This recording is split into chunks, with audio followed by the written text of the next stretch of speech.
இக்கரைக்கு அக்கறை பச்சை. இப்போ இருக்க ரிலேஷன்ஷிப்பில், இப்போ இருக்க மேரேஜ் லைஃப்பில் உங்கள் பார்ட்னர் கிட்ட நீங்கள் குறைகளை மட்டும்தான் பார்த்துட்டு இருக்கீங்க. அவங்க பண்ணுற விஷயங்கள் எல்லாமே உங்கள் கண்ணுக்கு குறையாக தான் தெரியுது. எல்லாம் அவங்க தப்பு தான் பண்ணுறாங்க. புதுசாக உங்கள் வாழ்க்கையில் ஒருத்தவங்க வராங்க. அவங்க பண்ணுறது எல்லாம் உங்களுக்கு கரெக்டாக தெரியுது. அவங்க பேசுகிற விஷயங்கள் எல்லாம் புதுசாக தெரியுது. அவங்க காட்டுற அன்பு எல்லாமே உங்களுக்கு ஒரு விதமான ஈர்ப்பை கொடுக்குது, அட்ராக்ஷனை கொடுக்குது. ஸோ நீங்கள் என்ன பண்ணுறீங்க, இந்த ரிலேஷன்ஷிப் இப்படியே இருக்கட்டும், சொசைட்டிக்காக இந்த ரிலேஷன்ஷிப் இருக்கட்டும், இந்த பர்சன் கூட போய் நம்மளுடைய ஃபீலிங்ஸ் அண்ட் இமோஷன்ஸை காட்டலாம் அப்படின்னு சொல்லி அங்கே போகிறீங்க.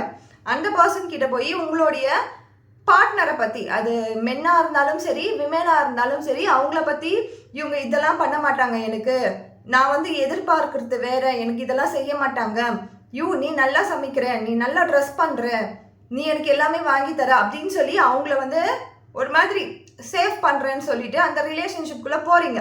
போன அப்புறமா என்ன ஆகும், இக்கரைக்கு அக்கறை பச்சை, திரும்பி இங்கே தான் வர போகிறீங்க. அதற்கு நீங்கள் இங்கேயே இருக்கலாம் இல்லையா?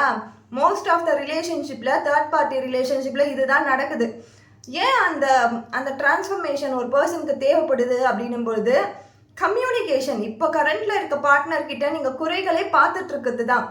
ஸோ ஒரு இடத்துல ஒரு துண்டு பெட் மேலே இருக்குது, ப்ரஷ்ஷை நீ ஒழுங்காக வைக்கல, வீடை நீ க்ளீனாக வச்சுக்கல, உன் ட்ரெஸ்ஸை நீ அயன் பண்ண மாட்டேன்ற, இதனால் சண்டை வரது கிடையாது, இதனால் பிரியறது கிடையாது.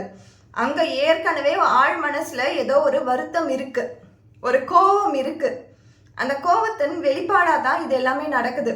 நீங்கள் ப்ராப்பரான ஒரு பேச்சுவார்த்தை மூலியமா, எக்ஸ்ப்ரெஷன்ஸ் மூலியமா, லவ் லாங்குவேஜ் மூலியமா இதிலிருந்து நீங்கள் கண்டிப்பாக இந்த இக்கரைக்கு அக்கறை பச்சையில் இருக்கக்கூடிய அந்த டெம்பரவரியான ரிலேஷன்ஷிப்க்கு போகாமையே நீங்கள் இங்கே இருக்கலாம்.